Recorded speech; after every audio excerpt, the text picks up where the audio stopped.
Jai Hind friends, I'm Major Gaurav Arya and you're watching the latest news of the day.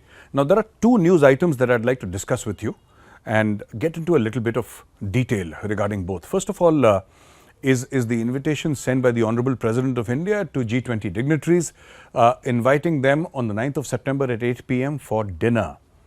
And the header says Republic of Bharat. Now this has set, as they say, the cat amongst the pigeon, and everybody is very furious. Especially the opposition parties. They're saying that Prime Minister Modi is trying to hijack the agenda, etc., etc. A lot of accusations, lot of people saying this and that. Now, there are 2-3 things. First of all, what should India be called? This debate has restarted in India, and it's an old debate. This is not a new debate, but a lot of Indians feel that India, that is Bharat, which is written in the constitution, is just fine and needs no correction. Whereas a lot of other Indians feel that India is a foreign word. And this country should not be called by a foreign name. So what is India's name? India's name is Bharat. Also a lot of other names like Jambu Dweep also, but India is originally or has been always called Bharat. And I'm talking about thousands upon thousands of years ago. Where did this term India come from? Let's discuss etymology. So Megasthenes, from the court of Alexander, who came to invade India, and then he fought against King Porus. So Megasthenes was the person left behind by Alexander, and he was a diplomat, and he was an author, and he was a historian and a man of many talents. He wrote a book called Indica.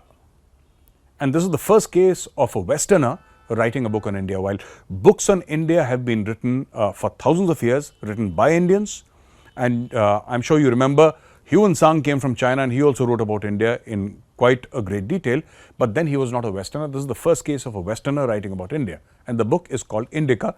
Very few pages of that book remains. Generally it is reconstructed from the past, but it's well known, it's chronicled and documented that Indica was written by Megasthenes and it was written on India. So where does this word Indica or India come from? It comes from Sindhu river or the Sindh river. Now Sindh was something that the Greeks could not pronounce, so they called it Indica, and that is how India got its name, or India got its Greek name. Let me give you another example. You're all aware of the capital of Turkey, and it's called Istanbul. But you know that Istanbul a few hundred years back was called Constantinople, and it was the place where the last Roman Christian emperor held court. And once he was defeated by King Mehmed III, later on it became Istanbul. Istanbul was earlier Constantinople. So names change, and names reflect identities and aspirations of people. Good or bad is a separate case. As in the case of Constantinople and Istanbul, it's happened many times across history. Names have been changed to reflect the aspirations of people, the identity of people who are now living in that area. Now, another case in point is how Nalanda was called Bakhtiyarpur.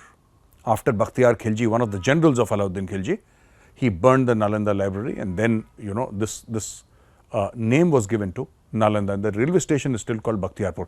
They might have removed the name now, but till last time I checked, it was still called Bakhtiyarpur. So in essence, the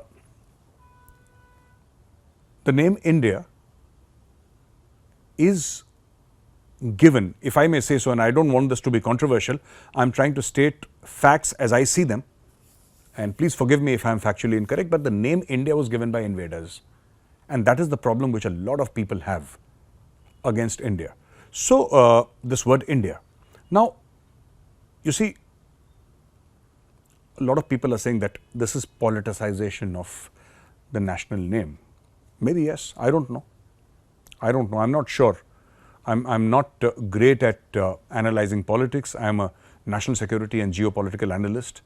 I don't know much about politics, but being a keen history student, I thought I'll bring this to your knowledge. Another thing which has happened is that Udhayanishi Stalin, one of the ministers in Tamil Nadu, 2-3 days back said that Sanatan dharm is like an illness, it is like the plague, it is like COVID, and it must be eradicated. So a lot of people are saying that he has called for the genocide of 85% of Hindus who are Sanatanis basically.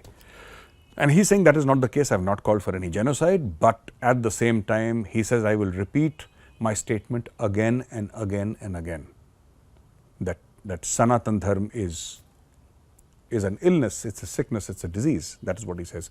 I think this is not something that anybody should be saying against any faith. You know, they've increased security around its residents, and I want to tell Mr. Stalin that, sir, you need not worry, because if Hindus were once to take revenge, and if you knew that if you said something Hindus would take revenge, you would have not uttered these words in the first place. You know, you would not say that against any other community, but you feel free to say this against Hindus, like most people, because you know that Hindus will not react. Rest assured, they will not. You can go with your normal security, so you don't need enhanced security. However, this has led to a huge debate inside the ecosystem, and 262 intellectuals, amongst them retired judges, bureaucrats, former military officers, have written to the Chief Justice of India, Justice Chandrachud, saying that suo motu notice must be taken, and they say that this nation's consciousness is Sanatan. It is more than just religion. Sanatan is more than just religion. It is the consciousness, it is the soul of India. And somebody who insults that very soul of India, he must be called into account. So let's see where this goes, whether the Chief Justice of India takes due cognizance of this. But I would personally like to condemn what Mr. Stalin has said. He should not have said it, because unlike television anchors, you know, like I'm recording this show, and if I say something wrong, it can always be clipped, it can always be cut. I have that privilege, I have that liberty. But sir, you're a politician, whatever you say in public goes on public record forever, and you don't have that liberty. I don't think you should have done this, and also to tell you that you have damaged your political alliance. And I think with very little knowledge about politics, you know, I have the bare minimum knowledge about politics, but I think what you have done is you have damaged your anti-Modi alliance by handing over, I don't know, maybe more than 24 seats in the coming Lok Sabha elections. You have just handed them over to Prime Minister Narendra Modi on a platter, because the BJP has gone to town and said that you are anti-Hindu, and that never augurs well for anybody who's fighting elections. So ladies and gentlemen, thank you very much for watching this video.